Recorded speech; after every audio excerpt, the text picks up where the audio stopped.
Bonjour les amis, dans cette vidéo, voyons ensemble 7 clés pour arriver à se pardonner. Des clés qui marchent vraiment et qui vont vous aider à inverser le processus de blâme, où vous vous blâmez, où vous vous sentez mal pour ce que vous avez fait, vous vous sentez coupable, et à le transformer en un processus de pardon. Aujourd'hui, on va se concentrer donc sur le pardon de nos parts d'ombre. Et bienvenue sur Journal de bord, la chaîne de développement personnel avancé. Et excusez-moi pour le bruit, il y avait un hélico qui passait. La meilleure manière d'écouter cette vidéo ou ce podcast, c'est soit de vous poser devant et de prendre des notes, soit de le laisser tourner pendant que vous faites autre chose, pendant que vous cuisinez, bref, pendant que votre corps est en mouvement, votre esprit peut se laisser porter par mes paroles si vous le souhaitez. C'est parti les amis, on y va. Alors vous l'avez vu, je retourne en extérieur pour tourner des vidéos dans ce beau décor. Et oui, j'habite à Sète, à la mer, alors autant en profiter. Et puis les amis, je trouve que l'ancien format de vidéo, il m'avait manqué, genre 7 clés pour arriver à dépasser telle ou telle souffrance. Ça m'avait manqué. J'aime bien les formats de vidéos de coaching en fait. Bon, je l'ai fait avec mon approche du moment et tout, mais j'aime bien. Dites-moi dans les commentaires les amis si vous aimez bien ce format là, comme je fais aujourd'hui, où c'est pas forcément un long podcast où je parle de trucs, mais où je vais vraiment donner des points incisifs pour arriver à dépasser une problématique. En tout cas, moi je kiffe. J'ai regardé mon ancienne vidéo sur la paix intérieure que j'avais fait à Cascais au Portugal. C'était cool. Bref les amis. Passons au pardon, parce que je sais que c'est un sujet très sérieux et très important. Le pardon, c'est quelque chose qui va être capital quand vous avez fait quelque chose qui a généré des conséquences qui sont mauvaises pour les autres personnes ou mauvaises pour vous-même. Des fois, vous n'arrivez pas à vous pardonner parce que vous vous êtes fait du mal à vous-même à cause de l'une de vos décisions. Par exemple, on peut penser, lorsque j'étais en couple, j'ai fait du mal à mon ex, elle a beaucoup souffert par ma faute et je n'arrive pas à me pardonner. Ou encore, à cause de ma décision, mon ex m'a quitté. J'avais tout pour être heureux et j'ai tout gâché. Je n'arrive pas à me pardonner d'avoir gâché cette magnifique opportunité. Et vous avez le droit de vous en vouloir, vous avez le droit d'être triste pour ce qui s'est passé. Je ne vais pas vous dire vous devez vous pardonner, vous ne devez pas être triste, d'accord? Je vais vous donner des clés qui marchent pour vous pardonner, mais seulement si vous le voulez et que vous sentez que c'est une étape qui est importante pour vous maintenant, parce que vous souffrez trop, parce que vous vous culpabilisez trop, vous vous interdisez d'être heureux, vous n'arrivez plus à goûter à la vie avec joie en fait, et vous trouvez des solutions. Donc je ne vais pas vous dire vous n'avez pas le droit d'être triste, il faut se pardonner, vous faites comme vous voulez. Mais si vous avez envie de vous pardonner, voici mes conseils. Alors déjà, ce que je peux dire, c'est que pardonner aux autres, c'est souvent plus facile que se pardonner à soi-même. Pardonner aux autres, c'est la démarche de se dire je me libère de la rancune et de la colère que j'ai accumulée contre cette personne, je ne lui en veux plus. Mais si l'autre est encore toxique envers moi, je me maintiens à l'écart par intelligence pour me protéger. Donc pardonner, c'est pas se réconcilier, c'est deux choses différentes, pardonner et se réconcilier. Pardonner, c'est se libérer de la colère, de l'amertume et de la rancœur. Et se réconcilier, c'est recréer un lien avec la personne. Mais si vous vous libérez de la colère et de l'amertume et de la rancœur vis-à-vis d'une personne qui vous veut en permanence du mal et qui essaye en permanence de vous nuire, de vous manipuler, de vous trahir, ben c'est possible de vous libérer de la rancœur et de l'amertume. Vous ne faites pas ça pour l'autre, vous le faites pour vous parce que ça vous fait du mal de vivre avec la colère. Comme le dit Monsieur Miyagi dans Karate Kid, vivre pour un homme qui n'a pas pardon dans son cœur est pire que la mort. Se pardonner à soi-même, la difficulté principale ou une des difficultés principales que je vois, c'est déjà le conflit intérieur parce que des fois, on a l'impression que continuer à s'en vouloir, c'est la seule chose qui nous raccroche à ce qu'on a perdu. Par exemple, j'ai perdu une relation de couple et je m'en veux de l'avoir gâchée et cette relation vous étiez attaché. Mais par contre, le fait de continuer à vous en vouloir et à cultiver un lourd regret par rapport à cette relation, c'est comme si vous vous rattachiez à cette relation et comme si vous la gardiez un peu en vous et que vous ne la laissiez pas totalement partir. La relation, dans les faits, est déjà terminée. Mais en vous, vous avez l'impression que vous gardez un morceau de la relation en vous en continuant à vous en vouloir. Et ça, c'est important de le comprendre, de le conscientiser, si c'est vraiment le cas, si ce que je dis résonne pour vous, ça dépend, à vous de voir si ce que je dis est juste dans votre cœur ou non.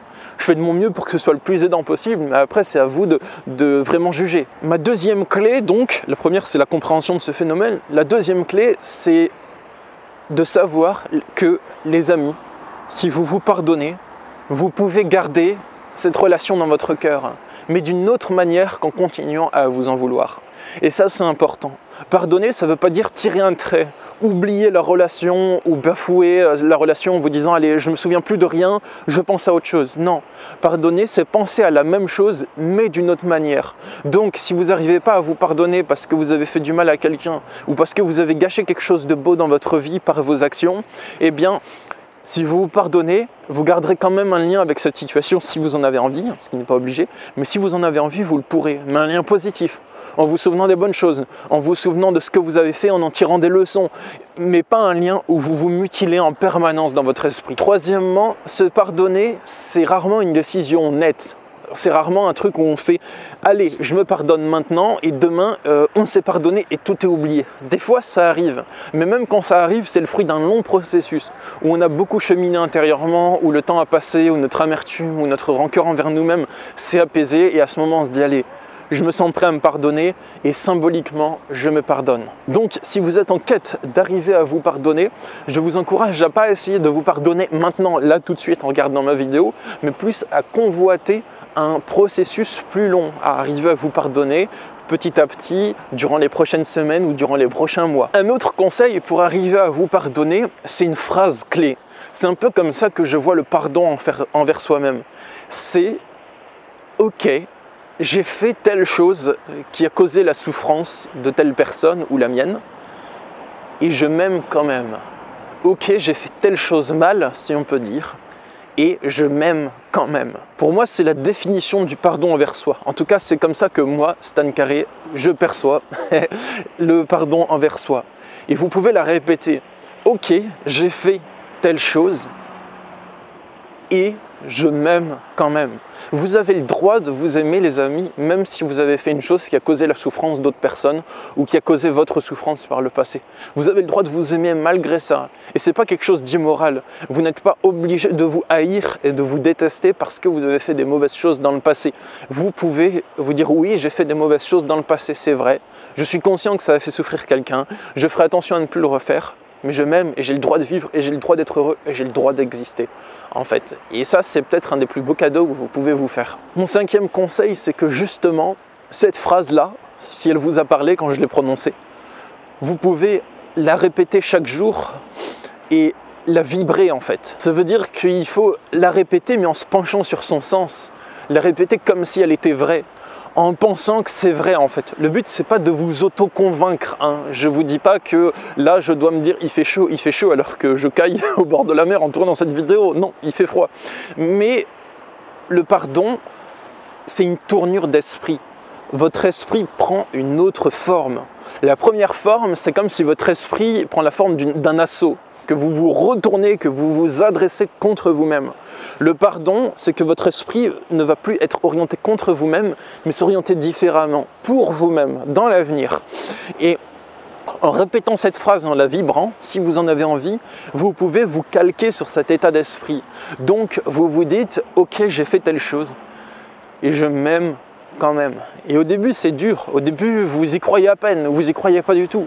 Mais plus vous la répétez avec conviction et plus vous vous penchez sur le sens de la phrase, c'est ça qui est important. Le but, c'est pas de répéter un mantra sans comprendre son sens en phonétique, c'est de vous pencher sur le sens de la phrase, comme quand on fait les affirmations positives. D'ailleurs, si ça vous intéresse, peut-être que je peux faire sur cette chaîne un audio d'affirmation positive pour se pardonner à soi-même. Ça peut être assez intéressant, ça, je pense. Mon sixième conseil, les amis, c'est de s'abonner à cette chaîne. Et oui, je vous ai eu. Non, mais si vous le souhaitez, vous pouvez vous abonner à cette chaîne parce que, comme je vous l'ai dit dans l'intro, c'est une chaîne de développement personnel avancé, donc avec des conseils concrets, des explications concrètes, dans le but de dépasser les souffrances et les maux de l'esprit et du cœur. Et ma septième clé, elle est très importante, celle-là, c'est un état d'esprit. Vous pouvez penser à « si je m'étais pardonné, qu'est-ce que je ferais de différent par rapport à maintenant ? Si je m'étais pardonné, est-ce que je prendrais des décisions différentes de celles que je prends maintenant ? Si je m'étais pardonné, est-ce que je me comporterais différemment avec les personnes de mon entourage que ce que je fais maintenant ? » Et vous pouvez y penser, y réfléchir. Est-ce que, parce que vous ne vous êtes pas pardonné, vous vous interdisez de faire de nouvelles rencontres sentimentales, alors qu'en fait, vous en auriez quand même bien envie, et que c'est juste le pardon qui vous retient. Pas juste que vous n'êtes pas prêt parce que vous êtes encore attaché à votre ex, mais si c'est juste le pardon qui vous retient, ça peut être intéressant d'y penser. Si je ne me suis pas pardonné, donc je m'interdis de faire une formation ou un voyage qui me tient à cœur. Ou bien je ne me suis pas pardonné, donc je me comporte en mode coupable avec certaines personnes dans mon entourage, alors qu'en fait j'aurais envie de m'affirmer des fois. Comme si j'avais pas le droit de m'affirmer parce que je devais expier ma faute et écraser en fait. Donc non les amis, mon conseil c'est de réfléchir aux choses que vous feriez si vous vous étiez pardonné et ensuite de les faire. Peut-être pas celle qui fait le plus peur, mais progressivement, d'y aller petit à petit, de vous autoriser de nouvelles libertés, de conquérir des zones qui sont bloquées par la rancune et d'arriver à mettre le pied dans ces zones et à vous dire oui, et alors, j'ai fait des choses mal, d'accord, c'est vrai, je reconnais ma responsabilité et je ne les ferai plus ou du moins j'y veillerai, mais j'ai quand même le droit maintenant d'avancer dans ma vie, j'ai quand même le droit d'être heureux ou d'être heureuse dans ma vie même si j'ai fait des choses mal. Vous l'aurez compris, ce que je veux dire par là c'est que le but c'est de revenir à un état d'esprit qui est logique et rationnel et de dépasser le côté peut-être. Quand je dis ça, c'est pas un jugement, c'est pas péjoratif, mais j'avais pas trouvé d'autres mots. Le côté immature ou infantile de l'émotion, où vous allez vous dire je dois me sentir mal parce que j'ai fait du mal, comme si vous vous punissiez intérieurement. Non les amis, vous pouvez regagner une logique. La logique c'est je reconnais ce que j'ai fait de mal, je vais travailler dessus pour ne plus le refaire, ou bien j'ai déjà travaillé dessus, mais j'ai le droit de vivre et j'ai le droit d'être heureux. Vous en vouloir ne rattrapera pas le passé. Et ça, c'est peut-être dur à entendre, mais c'est un fait. Vous en vouloir ne rattrapera pas le passé. Si vous voulez rattraper les choses, c'est pas en vous en voulant que ça va changer. C'est par vos actions dans le futur que vous pourrez vous créer des belles relations, que vous pourrez être gentil avec les gens et leur faire du bien, que vous pourrez peut-être rattraper certaines choses que vous avez faites. Mais c'est pas en vous en voulant, c'est en agissant les amis. Et c'est vos actes qui vont créer des conséquences. Et même si des fois c'est dur à entendre, je souhaitais vous partager ce point de vue parce que des fois ce qui est dur à entendre fait quand même du bien au final. Après tout ce que je vous ai partagé dans cette vidéo, vous n'êtes pas obligé de l'appliquer ou de vous l'administrer comme parole d'évangile si on peut dire, parce que c'est juste mon point de vue. J'ai fait de mon mieux pour que mes conseils soient les plus aidants possibles, mais après c'est à vous de voir dans votre cœur si vous sentez que vous avez envie de les intégrer ou bien de les rejeter. Je vous encourage à vous écouter. Donc, si cette vidéo vous a plu, vous pouvez la partager sur les réseaux sociaux ou la partager à certaines personnes que vous sentez que ça pourrait aider. Et aussi, au moment où je tourne cette vidéo, il reste toujours des places pour mes retraites spirituelles. Donc, les retraites, c'est des beaux séjours qui se passent pour l'instant, ce que j'ai prévu en France, proche de Toulouse, dans le sud, dans un très beau gîte, ou bien dans le désert marocain. On va se réunir à plusieurs avec vous, si vous voulez faire partie de l'aventure, et un petit groupe de 8 participants. Et on va pratiquer le coaching en développement personnel en groupe, la méditation, la sophrologie et quelques cérémonies un peu plus sacrées, un peu plus chamaniques. Du coup, vous êtes le ou la bienvenue. Si vous souhaitez faire partie de l'aventure, si vous souhaitez partager quelques jours de votre existence avec moi et que vous souhaitez que je partage quelques jours de mon existence avec vous et que je vous transmette ce que j'ai à vous transmettre.